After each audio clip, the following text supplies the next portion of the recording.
Did you ever wonder how Count Dooku, a major instigator behind the Clone Wars and a Sith Lord, could have been apprenticed to Grand Master Yoda, one of the most adversarial forces against the dark side of the Force? As a youngling, it was very apparent that Dooku's potential in the Force and lightsaber combat were above that of his peers. He was also incredibly intelligent, hardworking almost to a fault, and charismatic.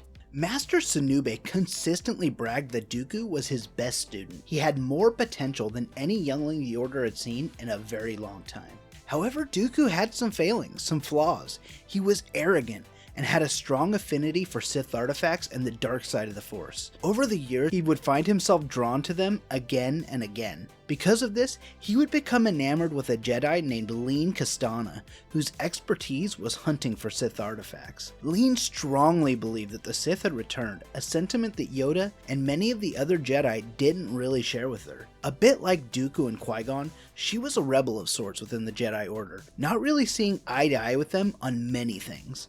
Each year, they held a small tournament, overseen by their trainers and a small group of Jedi looking to take up a Padawan apprentice. The younglings would duel with each other, with every tournament having some different variety of environmental distraction that they needed to contend with. This year, the students would fight with their eyes covered, relying only on the Force to sense their opponent and his weapon. The goal was not to kill or maim, but only to disarm. Dooku's match would end up being against his best friend, Sifo-Dyas, who is instantly worried because he knows he stands no chance against Dooku. However, he makes Dooku swear that he will not go easy on him, and they begin their match. They battle ferociously, not aiming to kill, but still in an impressive display of lightsaber combat. Eventually though, Dooku sees through Sifo's attempt to leap over him, putting his lightsaber directly in his path. This forces Sifo to change his angle and land awkwardly on his ankle, falling to the floor and dropping his lightsaber. The match should be over, but Dooku shoves the lightsaber back towards his friend with the Force and their match continues. Once again, they meet in battle, until finally,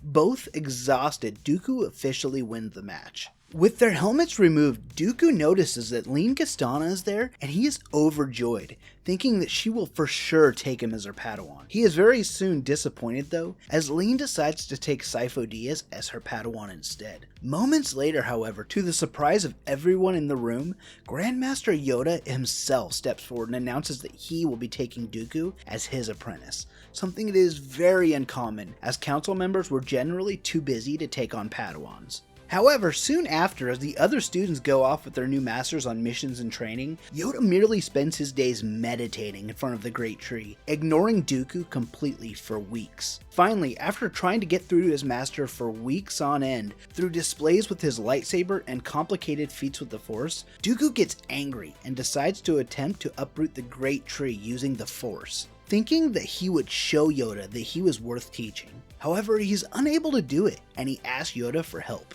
To which Yoda tells him he is finally ready to learn. From the beginning, Yoda wanted him to stop trying to show him what he could do, and instead, come prepared to learn that which he cannot. Anyways guys, that's all I have for you today. If you're interested in further stories on Count Dooku, I have another video on screen for you that covers the poor relationship he had with his parents, and a lot more about his very young life. I want to thank you guys for watching, and we'll see you in the next one.